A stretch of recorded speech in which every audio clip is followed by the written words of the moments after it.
Hi everyone, Sarah here. I am back to share with you another finished diamond painting. This was one of the ones that I picked out from Fansells that they sent to me for review. This one, actually, my daughter Madison came home for a long weekend and started working on it, and I finished it up. So just wanted to share with you guys. Lots of sparkle, lots of shine. This one actually has some pearls, larger gems, and the smaller crystals. All of them are round shape. So cute.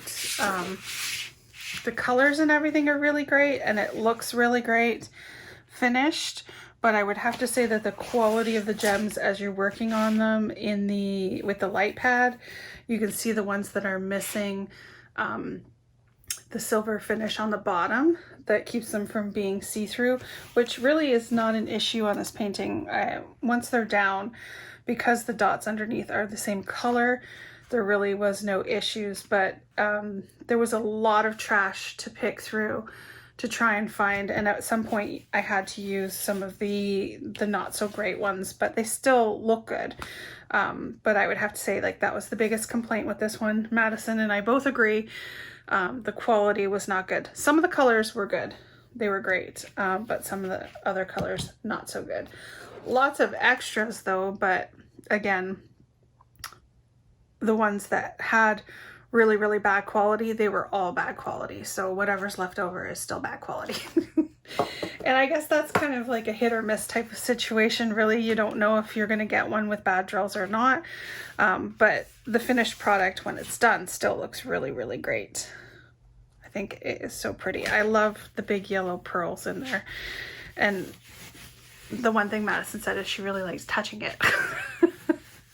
The different textures of the different drills. Yeah.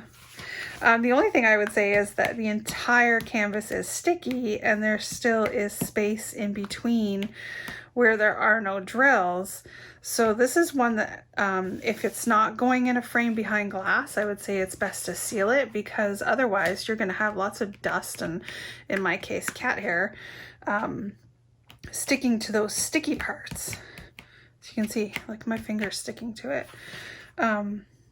So which would make it kind of gross as it goes along. But and the other thing is putting it behind glass when you've got the larger drills, it doesn't keep it flat because it's bumpy.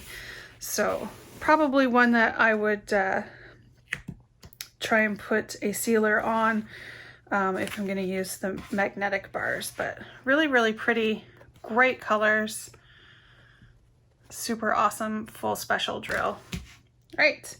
That's it. That's the only one I have done from Fansells for right now, is it? Yes, it is. All right, so that's it. Leave a comment, subscribe, and have a great day. Thanks. Bye.